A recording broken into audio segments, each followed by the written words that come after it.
Sorry, Kenna finally said. I didn't know. She turned and wagged a finger at him. And I did actually ask if you had any other injuries. It didn't seem manly to complain. Kenna chuckled, and the chuckle built into a laugh. Smothering the last of her mirth, she said, "You're a smartass." Max was a big guy who frequently wrestled with preternaturally strong lichen and was handy with a gun, and so incredibly comfortable in his skin, so comfortable with who he was. Kenna envied that. I've always been a smartass. Unlike you, I've never filtered parts of my personality. Max paused on the stairs. Why do you have such a problem with Harrington? He's really not that bad of a guy. Kenna stopped a few steps below Max. She turned and leaned against the wall, looking down at her purpley-pink shoes. He manipulates people, always pushing and pulling them, directing their choices in a way that benefits him. There's always an ulterior motive and a bigger plan at work with men like Harrington. She sighed quietly.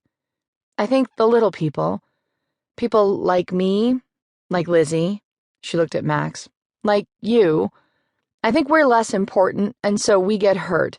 And that's not okay, so I'm going to disagree and say he's not that great of a guy. I get it, but you forget that Harrington's not working for himself.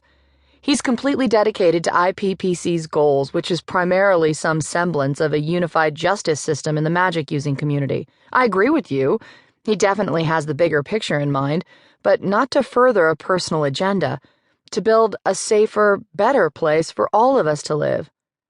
Kenna made her, "You're so adorable" face. Aw, you're an idealist. How cute. Max shrugged.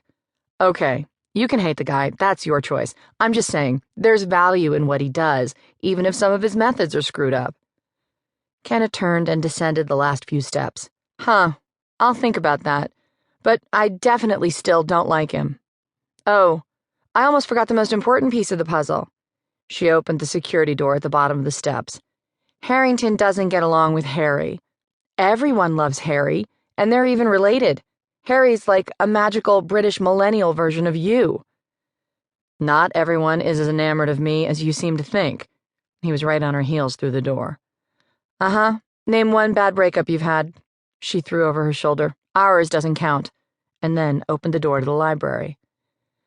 We didn't exactly date, and I wouldn't call what you did breaking it off. More like disappearing into the wind.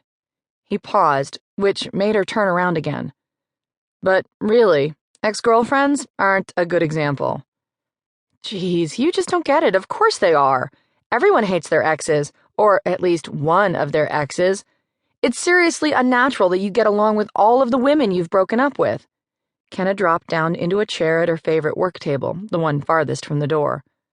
I'm not sure why I'm arguing. You're absolutely right. I'm a wonderful person. Everyone adores me, and rainbows shoot out of my ass.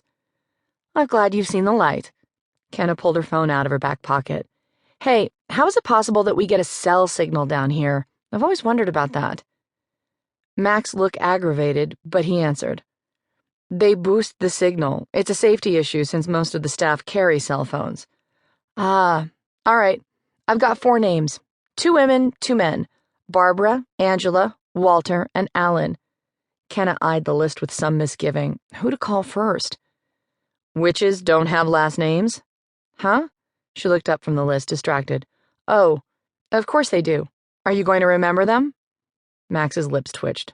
Who first?